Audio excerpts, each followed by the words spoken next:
Who the Fuck Did I Marry? Part 2. So we both put on the table what it is that we wanted. We both had established we were dating for marriage. We were not dating just to date. We were not trying to be friends with benefits and none of that. So the dinner at Cheesecake Factory went really well. We laughed, we joked, we talked about people, which is kind of up my alley, my sense of humor. It was a good vibe.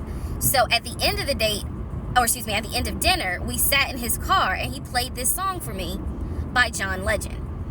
I don't know the name of the song. By the time this video posts, I will put the name at the bottom. I can't remember the song. I just remember that John Legend was talking about, I think I met my wife tonight. And I thought it was a sign. So I was like, oh my God. So anyway, we ended up sitting in the car talking just about life and experiences until about midnight. So during this conversation, he again is telling me how it was, what it was like living in California, how he went out there, he went to San Diego State, he played football for San Diego State. He talked about how, life, he loved it out there, so he stayed. That's when he joined the company. And then he explained that he also did arena football, but only did it for about 2 or 3 years. He claims that while he was doing arena football, the team that he was on won a championship. But again, keep in mind, I don't know anything about arena football. So I was like, okay, I didn't know that they had championships. And he was like, he got a little offended, like, yeah, they got championships. And, he was on that team. So he talked to me about how he worked at Apple. He worked something in the IT area of Apple, but it within the store. Again, it was one of those, it's like when I tell people I used to work at Amazon. I really wasn't paying much attention to it. Why? So we talked about all that. We talked deeply into what happened with the ex-wife. It's because I asked. He was not volunteering all this information. So in other words, I get very uncomfortable when men start talking about their ex a lot. That's not what happened. I was asking questions because I was really trying to figure out, okay, are you ready for a relationship, or are you still missing her? So we talked about that. We talked about my exes. That was a mistake I made because I talked about how I dated at one point in time somebody I worked with. That will come back later. And he seemed real cool about it. He was like, that was before me and blah, blah, blah. So the conversation was good. Midnight comes and I go home. Yes, I went home. We ended up talking. Mind you, our first date was March 7th. And within about 2.5 weeks, Brian Kemp, our governor, shut Georgia down. We were going to be on lockdown.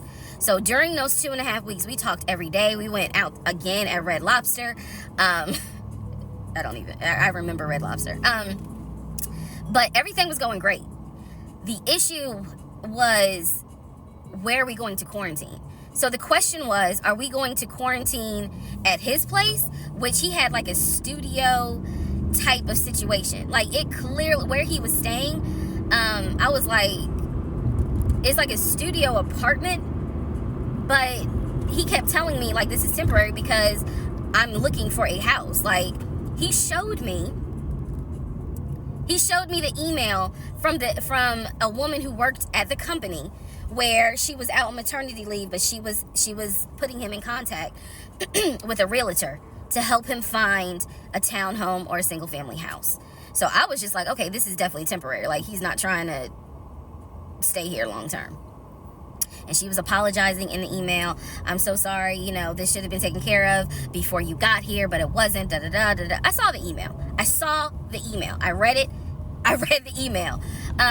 So the decision was, we're going to quarantine at the studio, or are we going to quarantine in my house?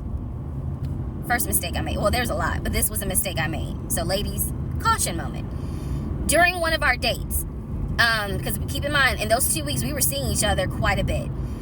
Nothing physical or anything like that. Just two people who I thought were really on some, all right, let's see if this is going to grow into something.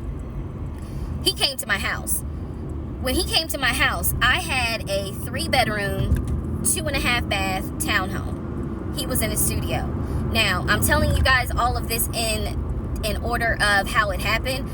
So some things I'm probably going to insert what I was thinking and the mistake I made. Can I turn this off? No. Okay, I still need that. And I say that to say that I did not realize inviting him to my home probably made his eyes go, oh shit, she's a keeper. She got this 3-bedroom, 2.5-bath townhouse, and I'm in like a little studio. Yeah, let me go ahead and pursue this. What I need to do to quarantine here. The decision was made, quarantine at my house.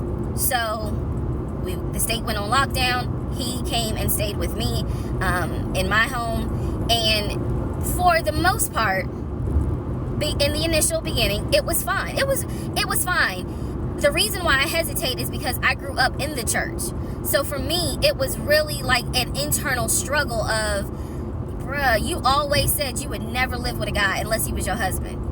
And now you living with a dude and he ain't your husband. Like, it was a struggle for me because I knew better. And don't come for me. I'm just telling you the way I grew up. It was like that. It was not sitting right with me. But at the same time, I didn't want to quarantine by myself. I did not want to. So there we go. So he moved in. We talked about the bills. Let me clear something up that I said in the other video where I said he paid all the bills. He paid all the household bills. He did not pay my car payment, my cell phone, or my car insurance. He paid the rent because my rent at the time was less than $1,000. He paid the utility bills. And so when he's telling me that he's a regional manager, I was like, wow, okay, so you got money. And so he paid all the household bills. So my check really was just taking care of me, myself, and I. And I am not, this is where it's not gonna make me look good, but it's the truth. It was intoxicating to not have to worry financially about how to pay the bills.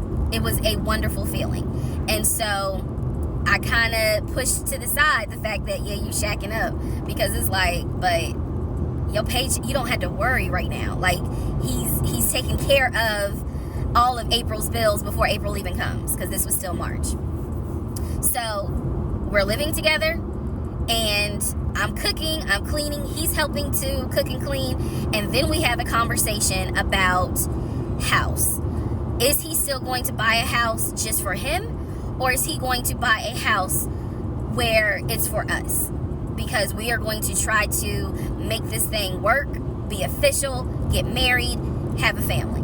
So the question now on the table is, what are we going to do? Because I didn't want to stay in Riverdale, Georgia. I did not want to raise a family there. I refused to have a baby in Clayton County. So the decision was made, let's start looking for a house for both of us. Remember, he was already looking for a house for him. But then he was like, you know what? We're together. I plan to marry you. Let's look for a family home for the two of us. He was like, this is how much I was approved for. That's when he showed me the Chase paperwork. It was a letter stating that and it had the Chase emblem at the top. He showed me a letter stating that he was approved for